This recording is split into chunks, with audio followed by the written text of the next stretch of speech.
പിതാവിനും പുത്രനും പരിശുദ്ധാത്മാവിനും സ്തുതി. രണ്ട് ലോകങ്ങളിലും തൻ്റെ അനുഗ്രഹങ്ങളും മനോഗുണവും എന്നും എന്നാളും ഉണ്ടായിരിക്കുമാറാകട്ടെ. ആമേൻ. ദൈവത്തിൻ്റെ പൊന്നുനാമത്തിന് മഹത്വം.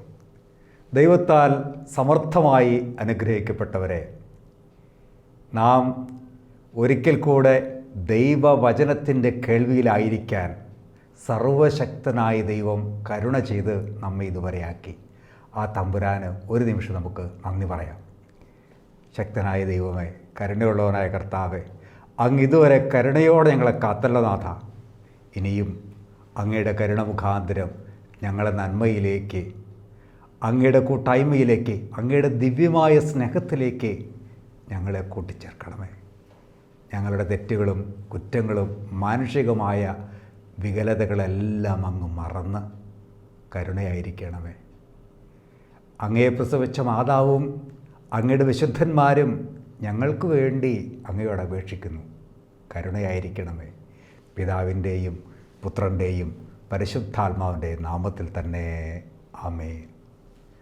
ദൈവത്താൽ അനുഗ്രഹിക്കപ്പെട്ടവരെ, ഇന്ന് നമുക്ക് പ്രതിസന്ധികളെ എങ്ങനെ തരണം ചെയ്യാം എന്ന് നമുക്ക് ചിന്തിക്കാം. പ്രതിസന്ധികളെ എങ്ങനെ തരണം ചെയ്യാം എന്നാണ് നമ്മളിന്ന് ചിന്തിക്കുന്നത്.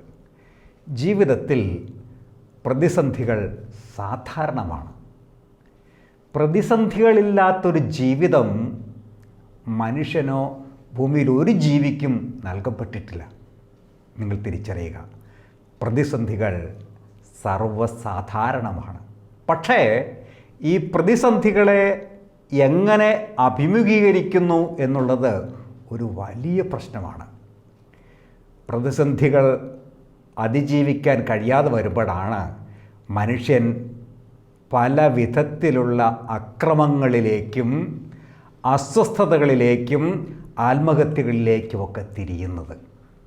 എന്നാൽ ഈ പ്രതിസന്ധികളെ എങ്ങനെ അതിജീവിക്കാം, എളുപ്പത്തിൽ എങ്ങനെ ജീവിതം വിജയകരമാക്കി തീർക്കാം, ഇതാണ് നമ്മുടെ ഇന്നത്തെ ചിന്ത.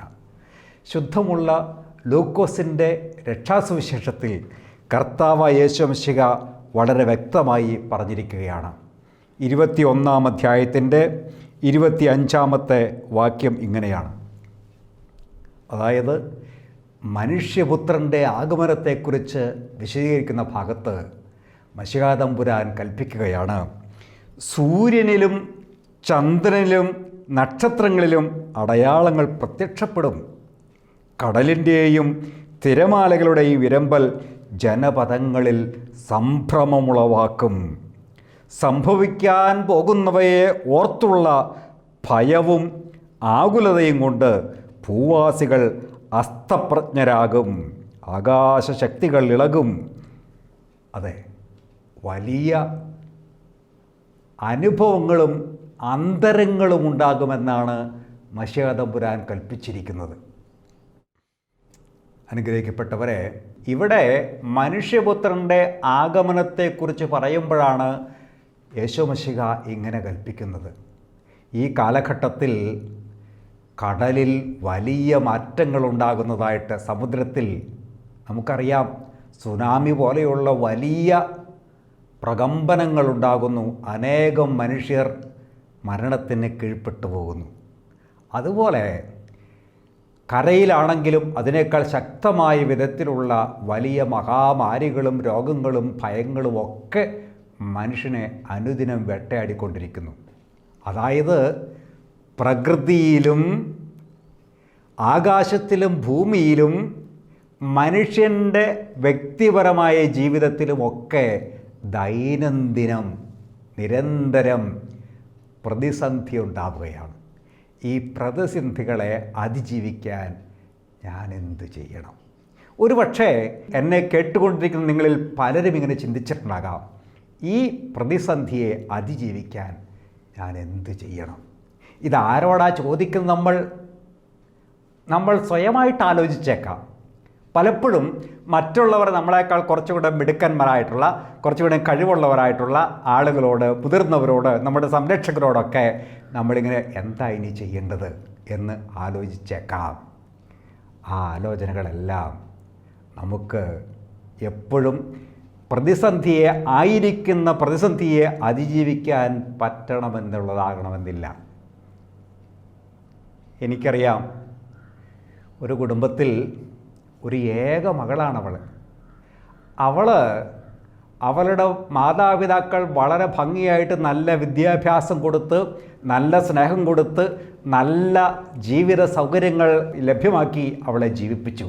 പക്ഷേ ആ മാതാപിതാക്കൾ ധിക്കരിച്ച് 18 വയസ്സ് പൂർത്തിയായി കഴിഞ്ഞപ്പോഴേക്കും ആ പെൺകുട്ടി മാതാപിതാക്കളെല്ലാം മറന്ന്, അവർ നൽകിയ സ്നേഹത്തെയും അവർ നൽകിയ ജീവിത സൗകര്യങ്ങളെയും ഒക്കെ വിസ്മരിച്ചുകൊണ്ട് മറ്റൊരുത്തൻ്റെ കൂടെ ഇറങ്ങിപ്പോയി. ആ അപ്പൻ ചോദിക്കുകയാണ്, അച്ഛാ, ഞാൻ എന്ത് തെറ്റ് ചെയ്തിട്ടാ എനിക്ക് ഈ വിധത്തിലുള്ള ഒരു പ്രതിസന്ധി ദൈവം വെച്ചത്? ഞങ്ങൾ ജീവിച്ചത് ഈ കുഞ്ഞിന് വേണ്ടി മാത്രമല്ലേ? അതെ, ആരോടാ ഈ അപ്പന് മറുപടി പറയാനുള്ളത്? ആരോടാ ഈ പ്രതിസന്ധി അതിജീവിക്കാൻ ഈ അപ്പൻ ആലോചന ചോദിക്കേണ്ടത്? ആരോട് ചോദിച്ചാലും പ്രതിസന്ധിക്ക് ഉത്തരമില്ല. അനുഗ്രഹിക്കപ്പെട്ടവരെ, ഇത് കുടുംബത്തിൽ സാധാരണ വ്യക്തികളിലും മാതാപിതാക്കളിലും മക്കളിലും അതിനേക്കാൾ ഉപരി സമൂഹ ജീവിതത്തിലും സമൂഹത്തിൽ ഭരണതലത്തിലുള്ളവരായാലും ഉയർന്ന നിലകളിൽ ജോലി ചെയ്യുന്നവരായാലും ഒക്കെ പ്രതിസന്ധി സർവ്വസാധാരണമാണ്.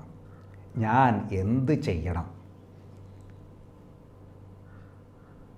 അനുഗ്രഹിക്കപ്പെട്ടവരെ, ഇവിടെ വിശുദ്ധ വേദപുസ്തകത്തിൽ ഞാൻ എന്ത് ചെയ്യണമെന്ന് ആരായുന്ന ഒരു പ്രമാണിയെ നമുക്ക് പരിചയപ്പെടാം. വളരെ ഉന്നതമായി ജീവിക്കുന്ന, അധികാരിയായിരിക്കുന്ന ഒരു മനുഷ്യനെ നമുക്കിവിടെ പരിചയപ്പെടാം. ആ മനുഷ്യൻ വളരെ ശക്തനാണ്. അദ്ദേഹത്തിൻ്റെ കീഴിൽ പടയാളികളുണ്ട്. അദ്ദേഹം പറഞ്ഞാൽ, ആജ്ഞ കൊടുത്താൽ അനുസരിക്കുന്നവർ ധാരാളമുണ്ട്. അങ്ങനെയുള്ളൊരു മനുഷ്യൻ തൻ്റെ കാവലിലായിരിക്കുന്നവരോട്, താൻ സൂക്ഷിക്കുന്നവരോട് ചോദിക്കുകയാണ്, തൻ്റെ ആശ്രയത്തിലും തൻ്റെ കരുണയിലും അഭയപ്പെടുന്നവരോട് ചോദിക്കുകയാണ്, ഞാൻ എന്ത് ചെയ്യണമെന്ന്. അതെ, ഇതൊരു വലിയ സംഭവമാണ്. അത് മറ്റൊന്നുമല്ല, അപ്പോസ്തല പ്രവൃത്തികൾ 16-ാം അധ്യായത്തിൻ്റെ 25-ാമത്തെ വാക്യം. ആ വചനം എങ്ങനെയാണ്? ക്ലേശത്തിലും സങ്കടത്തിലും ശാരീരികമായി ബന്ധിക്കപ്പെട്ടിട്ടും, അതായത് പരിശുദ്ധനായ പൗലോസ്ലീഹായും ശീലാസും തീമോത്തിയോസും കൂടെ നടന്നു പോകുന്നു. അവർ ചെയ്യാത്ത ഒരു കുറ്റത്തിന് അവർ ജയിലിലാകുന്നു. അങ്ങനെ ജയിലിൽ കിടക്കുന്ന, ക്ലേശത്തിലും ദുഃഖത്തിലും പ്രയാസത്തിലും ശാരീരികമായി ഒക്കെ ബന്ധിക്കപ്പെട്ടിട്ടും, അതായത് ജയിലിലാകുമ്പോൾ കയ്യാമം വെച്ച് കാലിലാമം വെച്ച് അനങ്ങാൻ പറ്റാത്ത അവസ്ഥയിലാണ് പൗലോസും ശീലാസും ഒക്കെ ആയിരിക്കുന്നത്. അങ്ങനെ ആയിരിക്കുന്ന ജയിൽവാസികളായി കഴിയുന്ന കർത്താവിൻ്റെ വിശുദ്ധരുടെ അടുത്ത് വന്ന് ഒരുത്തൻ ചോദിക്കുകയാണ്, ഞാൻ എന്ത് ചെയ്യണം? ആ ജയിലിലാക്കിയിരിക്കുന്നവരെ നോക്കുന്ന ജയിലിൻ്റെ കാരാഗ്രഹ പ്രമാണിയാണ് ഈ വന്ന് ചോദിക്കുന്നത്, ഞാൻ എന്ത് ചെയ്യണം? എന്താ അങ്ങനെ ചോദിക്കാൻ കാരണം? എന്താണ് കുറ്റം ചെയ്യാതെ പൗലോസും ശീലാസും തീമോത്തിയോസും ഒക്കെ ജയിലിൽ അടയ്ക്കപ്പെട്ടത്? വളരെ രസകരമായൊരു സംഭവമാണത്. ചെയ്യാത്ത കുറ്റത്തിന് പ്രതിസന്ധി അനുഭവിക്കുന്നു, ചെയ്യാത്ത കുറ്റത്തിന് ജയിലിൽ അടയ്ക്കപ്പെട്ടിരിക്കുന്നു. എന്താ സംഭവം എന്നറിയണ്ടേ? നിങ്ങൾ നോക്കണം. അപ്പോസ്തല പ്രവൃത്തികളുടെ പുസ്തകം 16-ാം അധ്യായത്തിൻ്റെ ആദ്യ ഭാഗത്ത് വളരെ വിശദമായിട്ട് അവിടെ പ്രതിപാദിക്കുകയാണ്. 16-ാം അധ്യായത്തിൽ 11-ാമത്തെ വാക്യം മുതൽ അവിടെ ശ്ലീഹന്മാരുടെ പ്രഭാഷണം മുഖാന്തിരം, പ്രസംഗം മുഖാന്തിരം, അല്ലെങ്കിൽ അവരുടെ സാമീപ്യം മുഖാന്തിരം അനേകർക്ക് മാനസാന്തരമുണ്ടാകുന്നു. 16-ാമത്തെ അധ്യായത്തിൻ്റെ 16-ാമത്തെ വാക്യത്തിൽ ഇങ്ങനെയാണ് രേഖപ്പെടുത്തിയിരിക്കുന്നത്: ഞങ്ങൾ പ്രാർത്ഥനാ കേന്ദ്രത്തിലേക്ക് പോകുമ്പോൾ, പള്ളിയിലേക്ക് പോകുമ്പോൾ, ആരാധനയ്ക്കായിട്ട് പോകുമ്പോൾ, ദൈവവുമായിട്ടുള്ള സംസർഗത്തിനായിട്ട് പോകുമ്പോൾ എന്താ സംഭവിച്ചത്? ഭാവി ഫലം പ്രവചിക്കുന്ന ആത്മാവ് ബാധിച്ച ഒരു അടിമ പെൺകുട്ടി. അതെ, അവൾ ഈ പൗലോസിൻ്റെയും ശീലാസിൻ്റെയും പുറകെ വന്ന് പറയുകയാണ്, ഇതാ പോകുന്നു, ഈ മനുഷ്യർ അത്യുന്നതനായ ദൈവത്തിൻ്റെ ദാസന്മാരാണ്, അവർ നിങ്ങളോട് രക്ഷയുടെ മാർഗം പ്രഘോഷിക്കുന്നു. പൗലോസും ശീലാസും ഒക്കെ നടന്നു പോകുമ്പോൾ ഒരു അടിമ പെൺകുട്ടി അവൾ വന്ന്, അവളുടെ പുറകെ ഒത്തിരി ആളുകളുണ്ട്, അവൾ പറയുകയാണ്, ആ പോകുന്ന മനുഷ്യർ അത്യുന്നതനായ ദൈവത്തിൻ്റെ ദാസരാണ്, അത്യുന്നതനായ ദൈവത്തിൻ്റെ ദാസരാണ് അവർ നിങ്ങളോട് രക്ഷയുടെ മാർഗം പ്രഘോഷിക്കുന്നു. ഇത് ഒരു പ്രാവശ്യം കേട്ട് കാണും, 2 പ്രാവശ്യം കേട്ട് കാണും.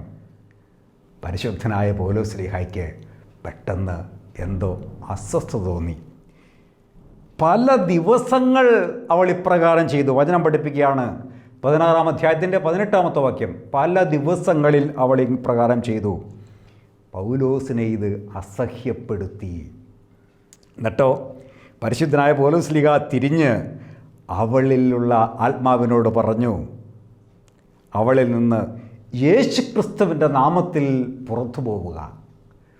പൗലോസിൻ്റെ ആജ്ഞ കേട്ട മാത്രയിൽ അവളിൽ ആവസിച്ചിരുന്ന ഭാവി ഫലം പ്രവചിക്കുന്ന ദുരാത്മാവ് പെട്ടെന്ന് വിട്ടുപോയി.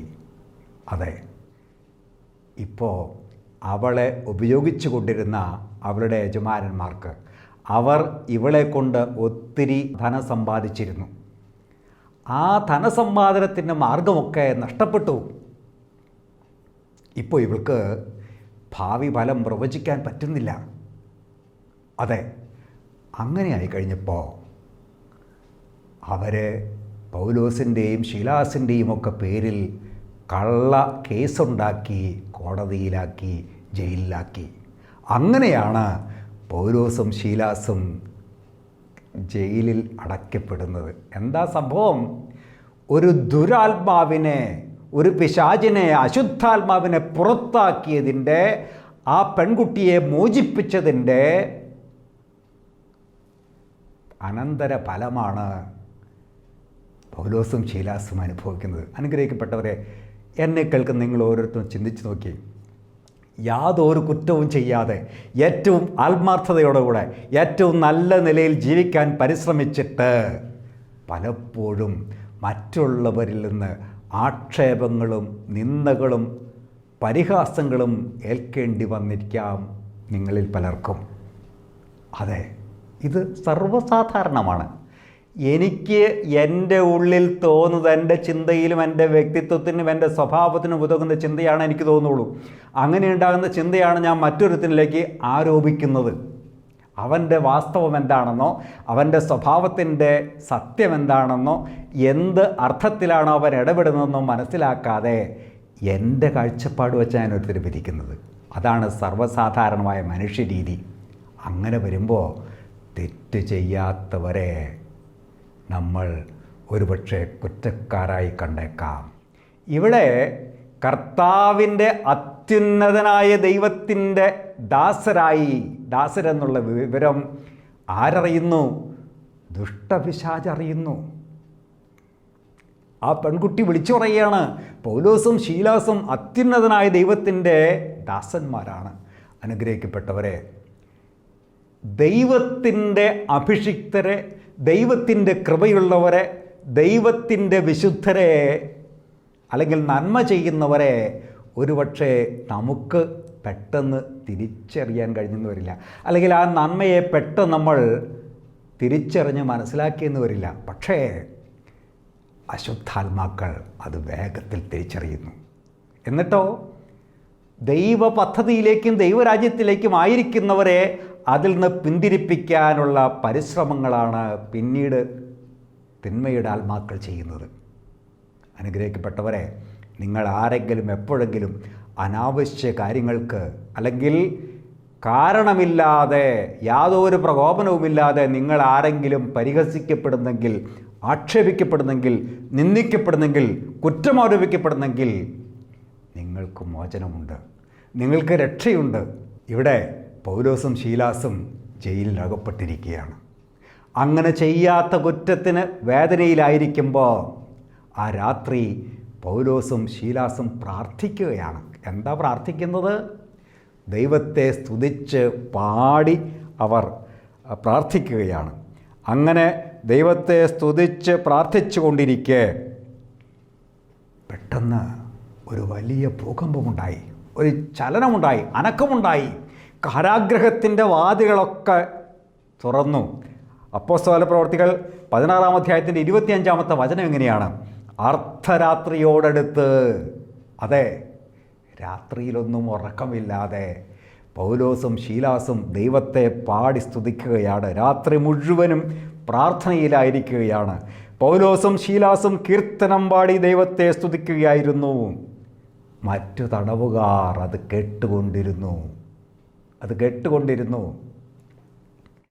പെട്ടെന്ന് വലിയ ഭൂകമ്പമുണ്ടായി. കാരാഗൃഹത്തിൻ്റെ വാതിലുകൾ തുറക്കപ്പെട്ടു. എല്ലാ വാതിലും തുറക്കപ്പെട്ടു. എല്ലാവരുടെയും ചങ്ങലകൾ അഴിഞ്ഞു വീണു. വചനം പഠിപ്പിക്കുന്നു. അനുഗ്രഹിക്കപ്പെട്ടവരെ, നമ്മളൊന്ന് ചിന്തിച്ചു നോക്കൂ. നമുക്ക് പലപ്പോഴും ഒരു പ്രതിസന്ധി ഉണ്ടാകുമ്പോൾ, ഒരു മനോദുഃഖം ഉണ്ടാകുമ്പോൾ, ഒരു വേദന ഉണ്ടാകുമ്പോൾ നന്നായിട്ടൊന്ന് പ്രാർത്ഥിക്കാൻ പോലും നമുക്ക് കഴിയില്ല. സർവശക്തനായ ദൈവത്തിൻ്റെ സാന്നിധ്യത്തെ തിരിച്ചറിയാൻ നമുക്കൊരു പക്ഷേ കഴിഞ്ഞെന്ന് വരില്ല. ഇവിടെ അതും ചെയ്യാത്ത കുറ്റത്തിന് വല്ലാത്ത വേദനയിൽ, ക്ലേശത്തിൽ, ദുഃഖത്തിലായിരിക്കുമ്പോൾ രാത്രി മുഴുവനും കൈകൾ ബന്ധിക്കപ്പെട്ടിരിക്കുകയാണ്, കാലുകളിൽ ആമം വച്ചിരിക്കുകയാണ്. അനങ്ങാനോ തിരിയാനോ പറ്റാത്ത സ്ഥിതിയിൽ ആകുന്ന വിധത്തിൽ അവർ ദൈവത്തെ പാടി സ്തുതിക്കുകയാണ്. ക്ലേശങ്ങളിലും പ്രയാസങ്ങളിലുമൊക്കെ തമ്പുരാനോട് ഹൃദയം തുറന്ന് ദൈവത്തെ കണ്ടറിഞ്ഞ് വിളിക്കുകയാണ്.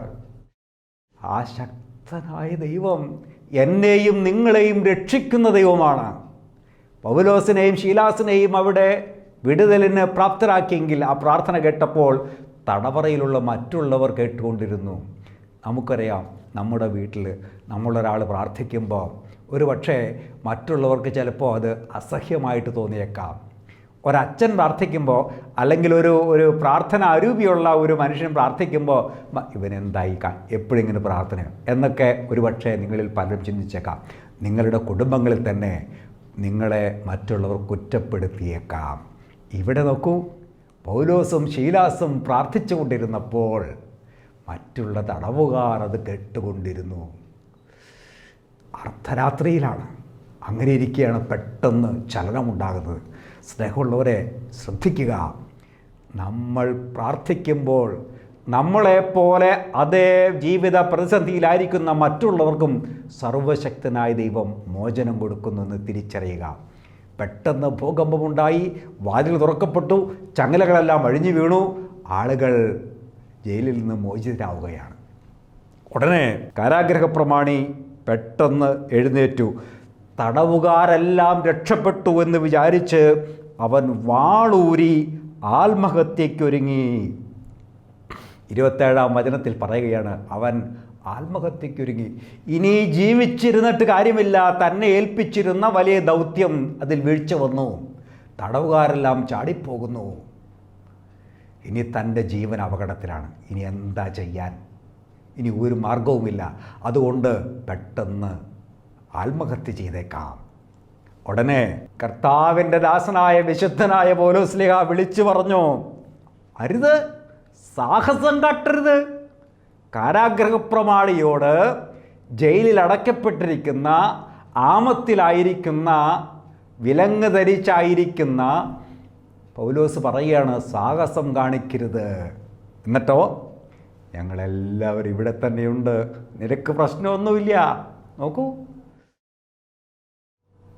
പ്രതിസന്ധിയിലായിരിക്കുന്ന ഒരുത്തൻ ആരാണോ അവനെ പ്രതിസന്ധിയിലാക്കിയത് അവനെ സഹായിക്കാൻ, അവൻ്റെ പ്രതിസന്ധിയിലാക്കാൻ കൂട്ടുന്നവനെ സഹായിക്കാൻ തുനിയുകയാണ് പരിശുദ്ധനായ പൗലോസ്ലീഹ. നീ സാഹസമൊന്നും കാണിക്കരുത്, നിൻ്റെ ആത്മാവിനെ നീ നശിപ്പിക്കരുത്, ഞങ്ങളൊക്കെ ഇവിടെയുണ്ട്, ഞങ്ങൾ നിന്നെ സഹായിക്കാം. അതാണ് അതിൻ്റെ ധ്വനി. എന്തായാലും വിളക്ക് കൊണ്ടുവരാൻ വിളിച്ചു പറഞ്ഞിട്ട് അവൻ പെട്ടെന്നകത്തേക്ക് ഓടി. പേടിച്ച് വിറച്ച് ഭയത്തോടുകൂടെ പൗലോസിൻ്റെയും ശീലാസിൻ്റെയും കാൽക്കൽ വീടുകൊണ്ട് ഈ കാരാഗ്രഹപ്രമാണി ചോദിക്കുകയാണ്, ഞാൻ രക്ഷ പ്രാപിക്കാൻ ഞാൻ എന്ത് ചെയ്യണം? അനുഗ്രഹിക്കപ്പെട്ടവരെ, ആത്മാർത്ഥതയോടെ വളരെ ആവശ്യമായിട്ട് അവൻ ചോദിക്കുകയാണ്, ഞാൻ എന്താ ചെയ്യേണ്ടത്?